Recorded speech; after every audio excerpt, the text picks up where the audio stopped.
Hi guys, Nana here, and today I'm going to talk about this monitor right here. So this is the ASUS ProArt PA32UCX, a brand new monitor from ASUS that is actually very interesting. So this is a 32-inch monitor that has 4K resolution. It is an IPS panel, it has 10-bit color, and it has HDR10. Now this is the first monitor you can get that has Dolby Vision, which is very cool. But the coolest part about this monitor is that this is the first monitor that has a mini LED backlighting technology. And I'm actually very excited about that because that is a technology that is going to become a standard in the future, and I actually get to play with it first, and I'm very excited actually to share it with you guys. So this monitor is very strictly calibrated and aimed at studios and professional content creators that have a very heavy HDR workflow. It has HLG support and it has HDR 1000 certification. Even though ASUS says it should have 1200 nits peak brightness, I can give you a little spoiler, it actually goes way over that, so get your sunglasses ready. So this monitor costs 3,000 euros here in the Netherlands, and I'm not sure about the pricing in the US. I've seen it listed for 4,000 US dollars, which is too much. I do believe that the more realistic price would be closer to the 3,000 US dollar mark. We're gonna see about that, and I'll keep you posted in the comments down below when I know the exact price. Now, that is a lot of money, but it's also not that bad for a professional monitors, especially when people that are going to use this monitor are spending thousands of euros per year on software suites. So it's not that bad, especially for a monitor that is a little glimpse into the future when it comes to monitor technology. This video is brought to you by the Cooler Master Masterbox NR400, a quality micro ATX case that offers great performance and a sleek design at a very decent price. Get yours using the links in the description below.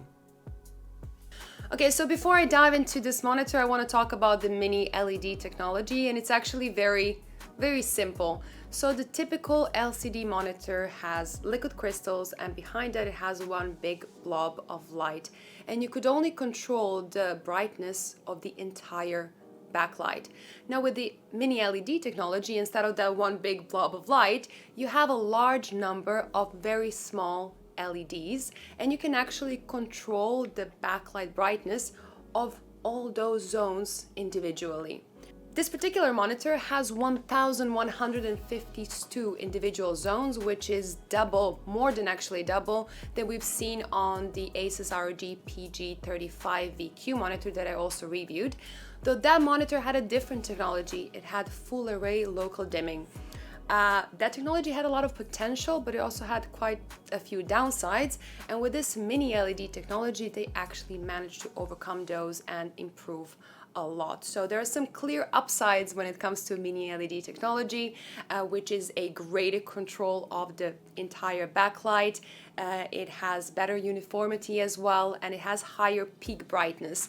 The downside is one, and a clear one. It is obviously the price, because these monitors do not come in cheap, which is kind of logical because it's a firstie, and all the firsties are usually expensive. So the first high resolution monitor was expensive, and the first high speed monitor was expensive. So I do expect the price to get to a reasonable level a few years down the line. Alright, so it's very important not to confuse this mini LED backlight with micro LED panels.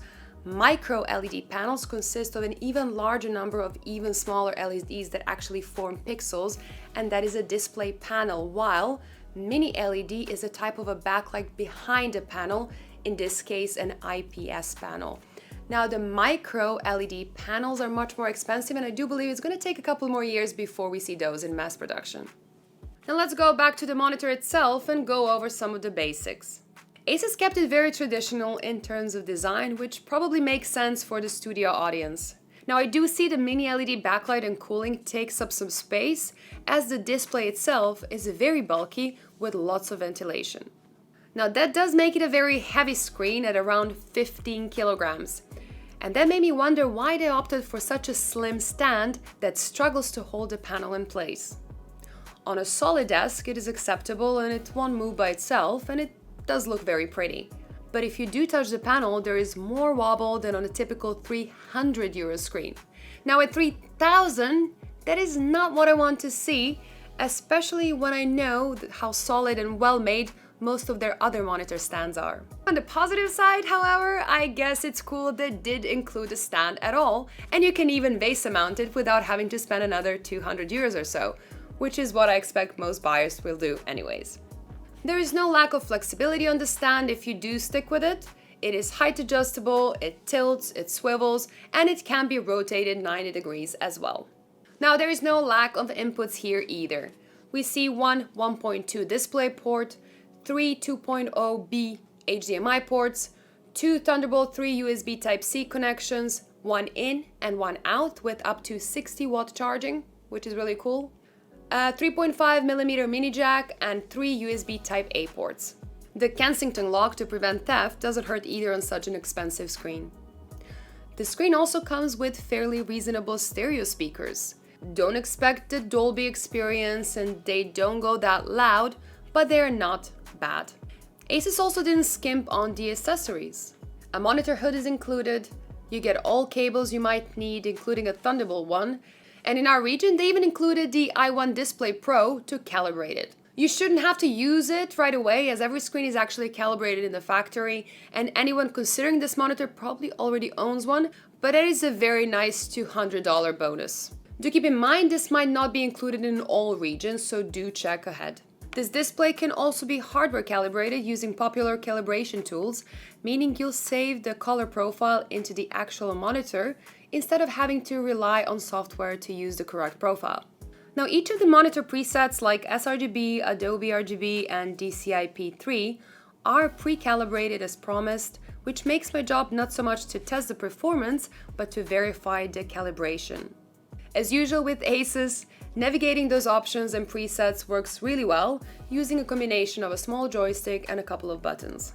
The OSD even rotates when you rotate the display, which is pretty neat. As for the verification, average delta E's are under 1 for both color and grays, and peak delta E's under 3 in each of the modes means they deliver as promised. So these settings should be great for most people right out of the box. White point is a bit colder than daylight, but again, if this really isn't good enough for you, you can just change the calibration. Peak sustained brightness in SDR mode comes in at 662 nits, and that is more than 600 they promised. Contrast is a very solid 2236 to 1 in default SDR mode, and in the HDR mode we measure more than 78,000 to 1, which is just insane. Now how do we get that? Well, the backlight in HDR mode actually peaks over an eye-hurting 1600 nits, while the black values are almost 0.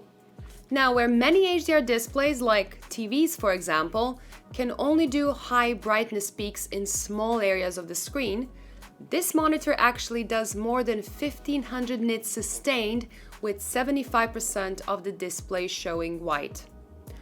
For those of you that don't know what that means, just imagine staring into the sun for a second.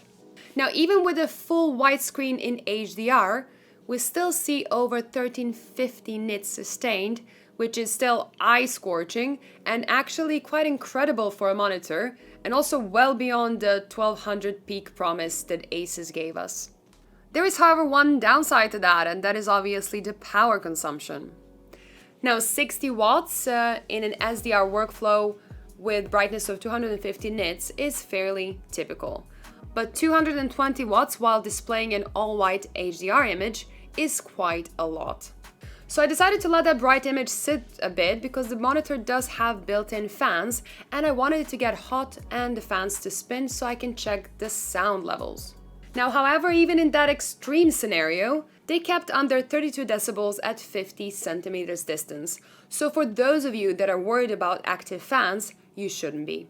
Other than that, there is no backlight bleed as expected, the viewing angles are excellent, and the uniformity is great too. Most of the monitor stays within a few percent from the center, which is great, although the top left corner did deviate a bit more than I expected. 5% in typical use and up to 7% in extreme HDR brightness. Now that is still excellent, still nothing you can subjectively see and worry about, but it is worth pointing out considering the price class. Now you can calibrate the uniformity yourself to be even better, but I did struggle to get it much better than this. Now it is interesting to point out that in order to use the 10-bit color this screen offers, typically you had to use an expensive workstation graphics card.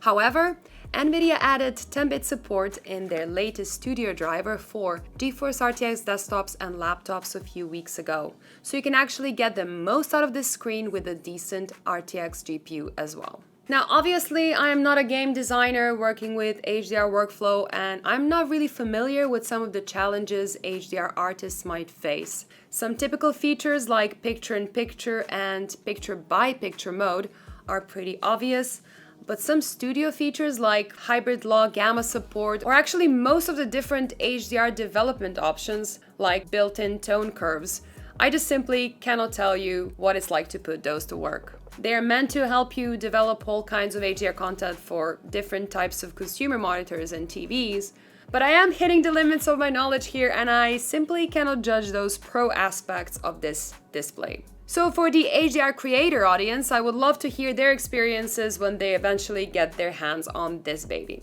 But I've seen a large number of monitors with HDR as well as OLED TVs and even OLED laptops, and none of them offer the same HDR experience as this monitor does. This is pretty much how HDR is supposed to look like. So the high brightness is sometimes so bright that you have to look away, and the blacks are those deep black colors as a result of the mini LEDs going off.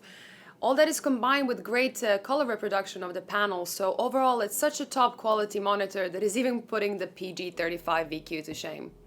Where the PG35 VQ still had some halo issues with light elements on a dark background, this is almost completely gone here. Now you might see it if you're really looking for it, but it's not as obvious as on the PG35 VQ. Now there is definitely some room for improvements, but mini LED technology is ahead of what we see on the market today. Now when you compare this monitor to OLED screen, you do notice that the OLED screens are all pretty glossy, while this monitor is matte. I do feel that actually working on this monitor feels more natural, where OLED feels like it's more made for content consumption rather than content creation. Now, last but not the least, this is a 60 Hz display, so it's not intended for gaming. However, it is worth pointing out that this is actually quite a fast IPS display with basically zero ghosting or motion blur. And actually it gives a very comfortable game experience, especially if you play in HDR, where this monitor really shines. Now, no one should buy this monitor just for gaming, but for example, game developers working on their HDR project will definitely see their work play out like they wanted it to. Now, I do have to say that it's a damn shame that I cannot show you this HDR experience because my camera simply cannot capture it. But I can tell you that there is no HDR like it. This mini LED technology is definitely something we should all be excited about. Now, I know it's not perfect, I know there's room for improvements, I know it's super expensive, and I know that it's gonna take some time before it hits the mainstream, but it's not every day that we see some innovations in monitor technology and then actually see them do really well. So if you do get a chance to go somewhere and experience this monitor, please go ahead and do so because you won't be disappointed. Now, that is it for today. Thank you so much for watching. Let me know in the comments down below what you think about this monster of a monitor and about this review. Don't forget to subscribe, give me a thumbs up, and see you in the next one. Bye!